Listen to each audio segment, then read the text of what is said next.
Hi, everyone. I'm Courtney DeVore, and I'm an antitrust associate at Baker McKenzie in Washington, D.C. And I'm here today with Edward George as part of the ABA Antitrust Division Spotlight interview series, where we talk to people, involved in the antitrust, privacy, and consumer protection areas. So hi, Edward. Good to see you. Hey, Courtney. How are you? Doing well. Could you introduce us to yourself a bit and tell us about your current position? Sure. So I am Associate General Counsel for Cybersecurity Law Investigations at Meta, formerly known as Facebook. I've been at the company for 3.5 years, mostly in the cybersecurity role, but I did a 6-month stint in privacy legal doing privacy incident response. Wonderful. And did you have any roles at Meta before? You said you've been here for a few years. So what were the roles before this? Yeah, before I was AGC, I was lead counsel and counsel on cybersecurity law. And then before that, I was on secondment on privacy legal. So I've been here quite a while and seen quite a bit. That's great. So what type of projects do you work on at Meta? Yeah, it's a great question. It's obviously evolved over 3.5 years. It'd be boring to do the same thing for such a long period of time. But my focus primarily is on providing counsel and strategic legal support to the security and integrity teams around things like cyber threat sharing, malicious actors targeting the platform or targeting our systems, and just advising teams on how to best strategize investigations, ensuring that they're properly resourced, ensuring they're getting the help they need to avoid legal risk, essentially. Okay, sounds like very complex work. So what does the day-to-day look like for you? Yeah, the day-to-day varies. I've never, thankfully, had 2 days that have been identical. I view it really as like fundamentally wearing 2 hats. The first hat is really I am like a switchboard operator where I'm on calls with the teams I support, and I am fundamentally just making sure they are talking to the right people. Do they have the right internal approvals? Have they gone through the right processes to conduct the activities they need to conduct, or to just ensure that, because as an attorney, you really are just the master of your own little universe, making sure, are they talking to the other attorneys? Or is the full plethora of risks being accounted for, not just my narrow worldview, making sure the right expertise is coming in and advising them. So that's really the switchboard role, which is actually quite fun. It's not much, it's work, but it's not much tedious work, if that makes sense. It's just mostly talking, which we're lawyers, it's what we're paid to do. The second role is more around being like a conductor, I would say, where you're in the weeds on the investigation and you're ensuring that the flow of work is occurring, and you're ensuring that the leadership updates are getting packaged and sent up, and you're the one actually writing the memos or writing the emails and coordinating among the various teams on the investigation that they're executing and performing at the highest level. So it's really those 2 roles, and it depends. I wouldn't even say it depends on the time of year, but it really just depends on what's going on that day. Is there an incident? Is there a potential emergency? It varies. It varies. When you have 3 billion users, it always varies. Keeps you on your toes. Yeah, exactly. So you mentioned that you were a secondee for a bit. So was that immediately before starting your permanent position at Meta? And what did you do before the secondment? Yeah, so it was right before I started my permanent position.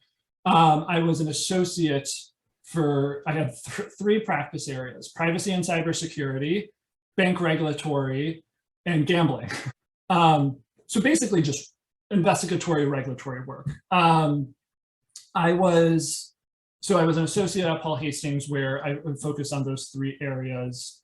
And near the end of my first year, I got a call by a partner who asked if I wanted to go on secondment to Facebook, telling me it'd be on the privacy legal team, telling me it'd be a fantastic opportunity, et cetera, et cetera. And he was like, "So you're going to say yes?" And I said, "No." I was like, "No, I'm good." Like, I know exactly. I was like, he's like, "Sleep on it, 24 hours, sleep on it." I was like, "Okay, sure." Calls me first thing in the morning. He's like, "So yes." And I'm like, "No." And he's like, "Get down to my office." And then I was hauled into the office and we had a lengthy conversation. And a week and a half later, I was on a plane out to San Francisco and lived out there for 6 months. Wow. What was it about the secondment that you didn't want, that kind of you changed your mind on? What it bottoms down to is just being comfortable. As you know, when you're an associate, I don't know if it's the learning curve or the cultural shock. It's just a huge adjustment. And by the time I finished my first year, I finally felt that I had a groove and a flow going, and I had good relationships with the partners, and I knew the work, and I understood how to execute on the work. I was comfortable. I was fundamentally comfortable. And I did not, after a year, want to just up and pack my bags and move across country for 6 months, doing work that as a first year, I'm like, I don't know that I can actually do this. Like, I'm terrified, right? Like, I'm going on site to a client. I had barely any client engagement up to that point. I'm going to be representing the firm day in, day out, and I'm going to be responsible for things around incident response. Am I actually capable of doing that? That sounds terrifying. So my initial reaction was like, I'm doing really well here. Let's just keep this going. I don't want to be uncomfortable. And, you know, I went out and did it, and it was fantastic. It was ultimately the best decision. But in the moment, I was scared. Totally. So how were you prepared at, you know, your job as an associate? What skills did you develop there, and how did you use those in your secondment and then now, you know, in your full-time role? Yeah, that's a great question. I think there was one experience in particular that always sticks out in my mind as what helped prepare me most for the secondment. And that was, I was 4 months into my associateship, and I was asked, and my senior associate had just left. I was an associate on an incident response investigation, doing mostly doc review. And I was asked basically to close out the investigation with this other kind of senior attorney advising. The partner involved was in New York at the client, briefing them on the totality of the investigation. And I was told that, like, I'm going to be dialed into that call to give the final, like, word that, like, the investigation's closed. Maybe 10 minutes before that call, I noticed that, like, a tranche of 300 documents were not reviewed. And I didn't know why in the system they weren't reviewed. So now I'm panicking, absolutely panicking, trying to get a hold of the partner, calling the senior attorney, being like, what do? We need to tell the partner. She basically is just like, I don't know, figure it out, hangs up on me. So, like, I'm being let out to dry. I get on the call with the partner, and he gives this great speech, you know, like selling the firm and the work. We did a robust investigation. We've closed it out, et cetera, et cetera. And he's like, let me hand it over to Edward, who's the associate on this, who will, you know, basically second everything I said. And I was like, partner's name, thank you very much. That's everything you said was, like, beautifully said, great sentence structure. But everything you said was wrong. It's wrong. Like, we're not done, and we have more documents to review. Meanwhile, like, I'm sweating profusely. Like, I'm, like, under my desk sweating profusely. This is the end of my career. And, you know, the partner is just like, he's like, thank you, Edward. And I'm like, thank you. And I hang up, and I have massive panic attack. And then he calls me right after. You know, he's in New York, so you hear him on the street. And I'm just like, I'm so sorry. I didn't know what to do. I tried to get a hold of you, et cetera, et cetera. And then, you know, he's just like, oh, you got totally sandbagged there. There was nothing you could do. You did the best you could do. And he's like, let's just get these 300 documents done so we can close this out effectively. And I think it was in that moment that, like, you know, not even in that moment, it was really a couple of weeks after, when I looked back and had time to, like, digest what occurred, that one, there's really very few situations that as long as you have the character, and you're willing to work through it, and the difficulty and the pain, there's really no situation in which you can't take as a learning opportunity and grow and rise to the occasion. You just have to be open to the experience. And, you know, that lesson is really what fundamentally prepared me for the secondment, because I didn't want to move across country. I didn't want to work with people I didn't know on a daily basis. I was just comfortable. But it was really, once again, being thrown into a situation where I'm uncomfortable, but being open to the experience, knowing I'm going to stumble, knowing that those stumbles can be fixed, right? It's totally okay to make mistakes, but what you shouldn't tolerate is repeating the same mistake over and over again. You should learn from them and grow and evolve. And that really helped set me up for the secondment. And then I think the success I've had here for 3.5 years.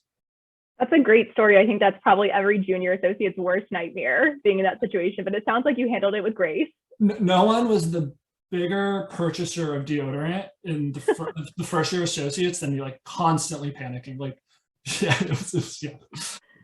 So that's definitely a huge challenge you faced as an associate that prepared you. What do you think at Meta has been the biggest challenge you faced?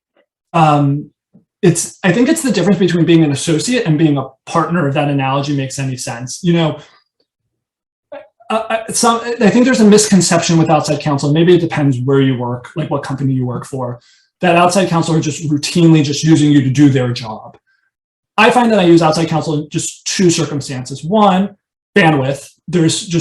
We need assistance because we are so maxed out on the work we're doing. We just need some extra room to help get us across the finish line on some projects.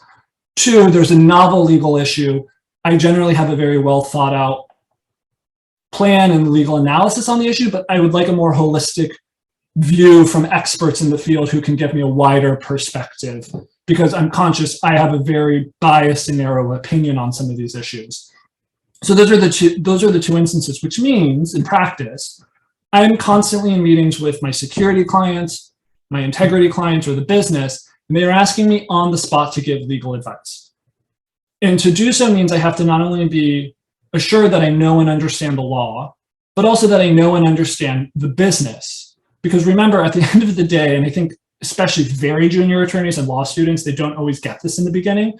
Your job as a lawyer is not fundamentally to say no, unless it's illegal or highly risky, right? Like, or if the activity you're going to engage in is going to bring risk to other parts of the business, because you're essentially trying to enable the business to continue its job. Or in my world, it's a little bit different. I'm trying to ensure the security and integrity of our users and our employees are safe, right? And that the internet, right? Cyberspace isn't in a vacuum. It bleeds over into reality, trying to ensure those harms don't manifest in reality. That's more my work. But if you're a commercial attorney, your job is, or a product attorney, your job is to enable the business to continue its goals, which means you are advising the client directly in real time. You don't have associates to turn to. So I think that can be a challenge at times, because especially at a company like Meta, which is at the cutting edge of the law, how do you advise on these issues that are at times novel? It can be a challenge. And I think it just gets back into like the example I gave earlier. You just got to be confident that even if there's very few mistakes you can make in life that you can never reverse. And just being okay with making mistakes and being okay with admitting that you're wrong. I think the fundamental goal that any attorney should strive for is to just be right. And I don't mean that like you've convinced yourself you're right, but to be right and get the right decision based off of the facts. And sometimes, you know, the outcomes won't be what you want or intend, but learn from that, move on, and continue to grow. You mentioned how young lawyers and law students sometimes kind of get lost in the role of an attorney. Yeah. What skills do you think a young lawyer wanting to maybe join a company like Meta or, you know, any other place in-house should try to develop in their time as a law student or as, you know, a junior associate at a law firm? I think there's two skills. One is get comfortable with people, which I'm sure you've interacted with a lot of lawyers. They're abhorrent. They're just horrible to talk to, and they're dull. And that doesn't mean you need to be exciting. It's just there's no personality is the wrong word. There's no interpersonal skills. It's like talking to a wall. Fundamentally, like our job is to engage with human beings and to talk to them and to advise them and to be their trusted counsel. I think I would hope most people are comfortable with other people, but if you're not, I think that's a skill you need to generally work on, because if you have to give really bad news or you have to give really hard news or very like rough guidance, you have to be able to know how to deliver the message. Because sometimes it's not what the message is, but how you delivered it, which can have all the reaction. And you don't want to ever be the trusted counsel and just have horrible bedside manner is essentially what I'm saying. It doesn't land well. It doesn't help progress any of the goals, and it's problematic. I think the other thing for young attorneys is, and this is actually far more important than the people aspect, you need to be detail-oriented. And what I mean is you should know everything about let's just say a case. The case should know everything about the facts. You should know everything about who is working on what. Even if you were just a small cog in the machine of that case, you should still have the 30,000-foot view and understand who is working on what and how they all work together. Because that perspective is invaluable to a partner, to your manager, wherever your work, whole machine works, and how each part interacts, how each part, I'm referring to people, how each people interact with each other and the roles they're playing and executing, you have a perspective that's invaluable. And you will be trusted, I promise you, you will be trusted by your leadership to deliver on hard situations because they know you have a grasp on things. And if you don't, you know who to reach out to find to answer a question that they may have that you didn't think of. Sounds a lot like your switchboard analogy. That makes a lot of sense as the role of a lawyer. Yeah, exactly. Do you have any general career advice for young lawyers? Yeah, I have two, which candidly I don't follow very well, but I've mellowed out on one tremendously. The other one I don't follow very well. I think the first thing is, and this is more for law students, but maybe also young attorneys to an extent, is like, do not chase prestige. I remember when I was a second-year associate doing OCI, looking at the firms I wanted to do my summer associateship with, right? The ranking was all based on prestige. Like, this is a top 5 firm, this is a top 10 firm, right? And that's basically how I rank the firms. Because candidly, like, the practices among all the firms are more or less the same, right? It doesn't matter if you're going to the #1 firm in the country versus the #10 firm. There's some variations in certain very niche practice groups, but everything by and large is the same. And I can say that now as as in-house counsel because no one's gonna punish me for saying that, but it's true. Instead, what you should be pursuing is opportunities for ultimate success. And what I think that is for young attorneys is putting yourself in situations where there are steep learning curves and where you'll be given a lot of responsibility early on. You do not, I promise you do not want to be a first-year associate in a practice group of 50 associates where you're just doing like one thing, like you're like a line coder, you're just doing one thing. You want to be the associate who has to do 10 different things because that is how you're going to learn the quickest on that substantive area of the law. And if it's an area of the law that you're passionate about, when you're interviewing for other jobs or you're pursuing other opportunities in your field, the people you're meeting and interviewing with, they'll see the passion and the heart. And I think that always, I don't think I know, it always sticks out in an interview. You can always tell when someone actually loves what they do versus someone who's literally just chasing the prestigious thing to do because they want it on the resume. That I would never, that person could have sterling credentials. I will always pick the person who has the experience and the knowledge and clearly loves what they do over the person who has just this sterling resume. And I think what other people will find over time is if you do the stuff you love and you put yourself in those harder opportunities, your resume will actually be more impressive than the person who just went after prestigious thing to prestigious thing because you're eventually becoming the best in your field. And that rounds out very nicely. So that's one. Sorry, that was very long-winded. That's one. The second thing is to just chill out, which I can never follow. I think most lawyers are A-type personalities. We're high-strung. We're always worried. Should we be working more? Should we be doing this? Should we be doing that? And I think you just need to relax. There is no activity. A mentor of mine told me this once. There is no activity in this world where having a tight grip actually results in better performance, right? Be it baseball, having a tight grip does not help you hit the ball better. Skiing, being very tight does not help you ski any better.